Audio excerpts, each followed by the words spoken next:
I'm Kenneth, a relationship coach and a psychotherapist. Every relationship is different and every breakup is different. Work with me and you'll get professional help on your situation. And if you're in no contact focused on personal growth, my Knowledge Workbook series and Creative Healing course can help you make changes like you've never made before. Available now at AskCraig.net.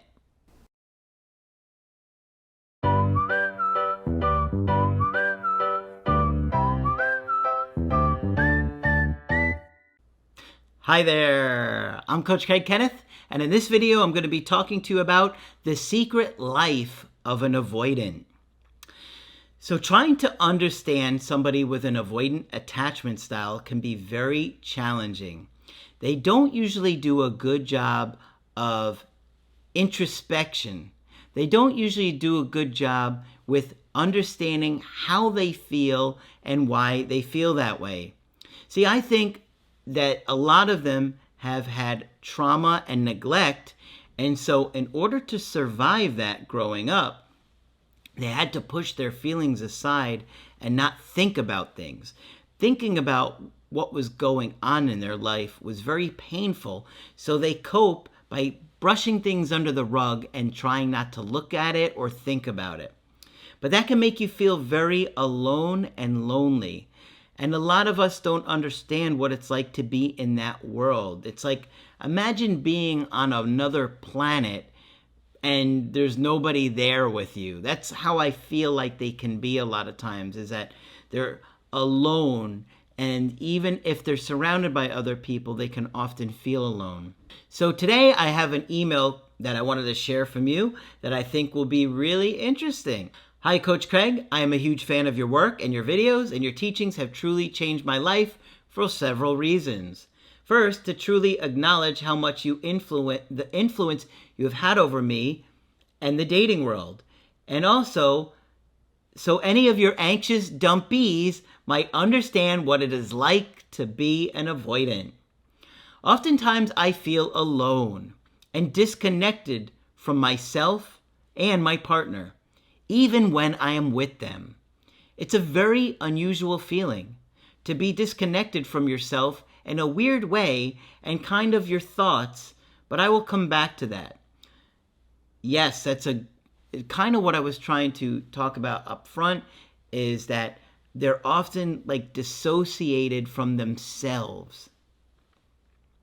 The way I found out about you is actually through a very good friend of mine who happens to be an extremely successful YouTuber in the dating world as well. Well, this isn't a surprise. I've had quite a few people that recommend me to their friends and family, even though they are YouTubers or dating coaches, and I've coached many of them at this point. I don't know if you realize this, but most of the dating world considers you to be very underrated, but very influential. Okay, well, I don't really think about that too much. I appreciate the kind words. I don't know what anybody else thinks about me unless they say it. But thank you for the kind words. I went to my friend for relationship help as things between me and my girlfriend were falling apart. He talks about relationships and dating all the time, so I thought he might recommend some of his videos or give me some strategies. But he actually chuckled and he recommended you, which was confusing for me at the time. He told me that it was your coaching and channel that helped him get his ex back. He told me that your work deserves a lot more credit than you get.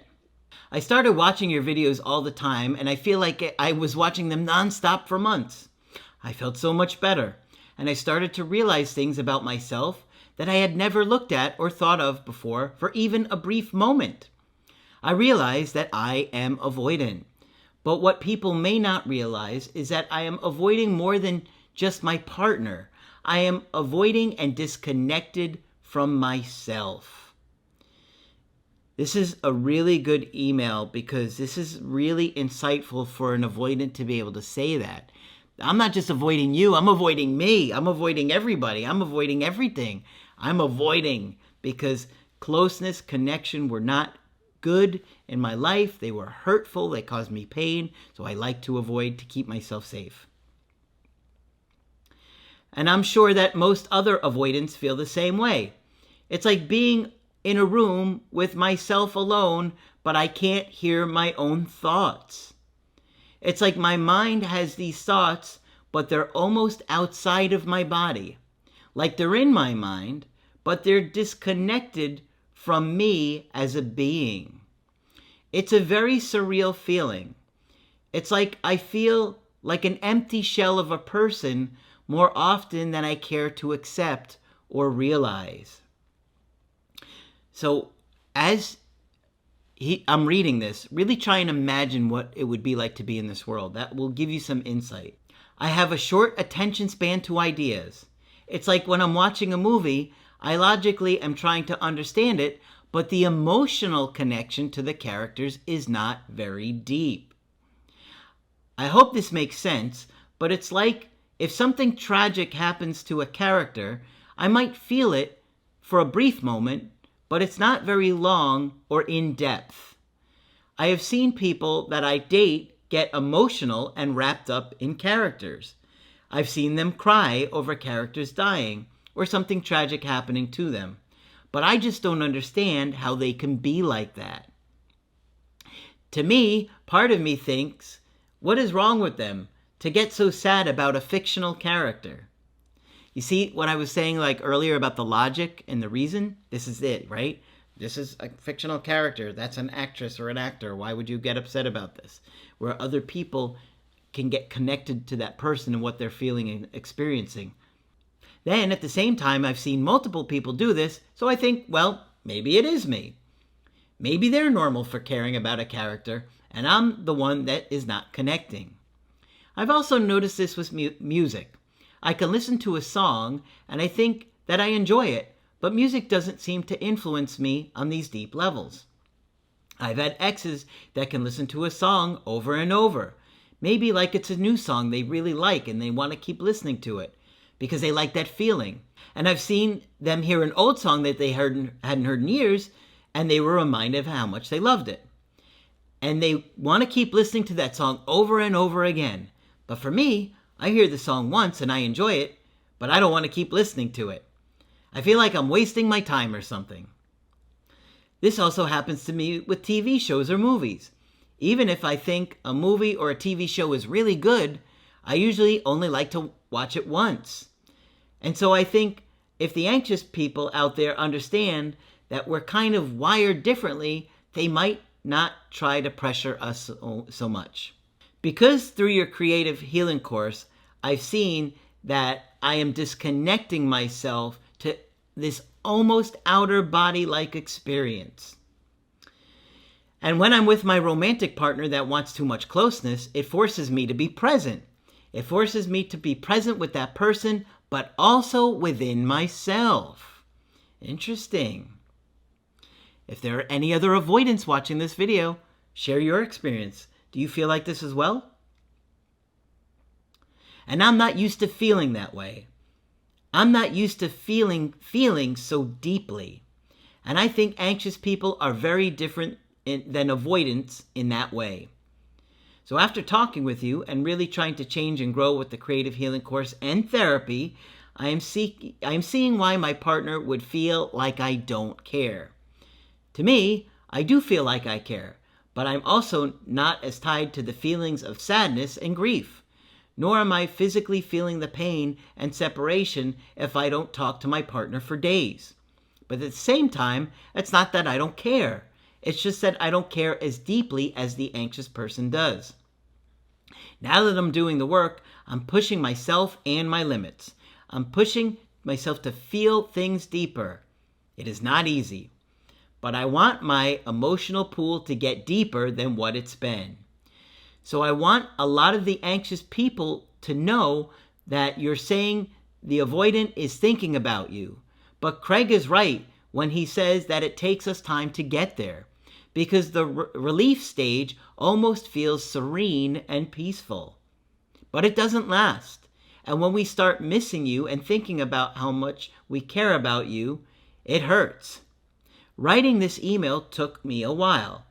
I know I promised to send it to you after we did our coaching calls, but I really wasn't able to put my thoughts into words in a way that I thought would be helpful yet. Coach Craig, Victoria, and the late, great Miss Margaret, thank you for everything. I hope this email wasn't too long. The last part is spoken like a true avoidant, right? I've noticed over the years that avoidant emails are much shorter than anxious emails in every component of it. In fact, oftentimes when I get an email coaching, it's not very long into the email coaching that I can see who's avoidant or who's anxious. You know, when you've been doing something as long as I have, it becomes pretty clear pretty quickly. Now, I always try and look for the details in the story and not just the length of it, but how people write is very different. Avoidant people and anxious people do write very differently in their emails. This was a really good email, and it was really helpful for you to understand the secret world that an avoidant lives in and the challenges they face. And I want you to please understand that they became like this because things were rough in their childhood. I don't care if they tell you life was good and wonderful. If life is good and wonderful, that's not how secure people are. Secure people are very in touch with their feelings, but they are able to soothe themselves. They're calm, they're patient, they're loving, they're funny, they're present, they can play, they're not so fearful. And that's where we want to get all of you too. And the hard work does pay off. If you are going to date an avoidant, it's good to understand them. But you also have to understand yourself, and you have to work through your own issues because they're going to present a lot more challenges and issues than a secure person will. If you're avoidant, do the work, do the work, do the work. You got to work through it.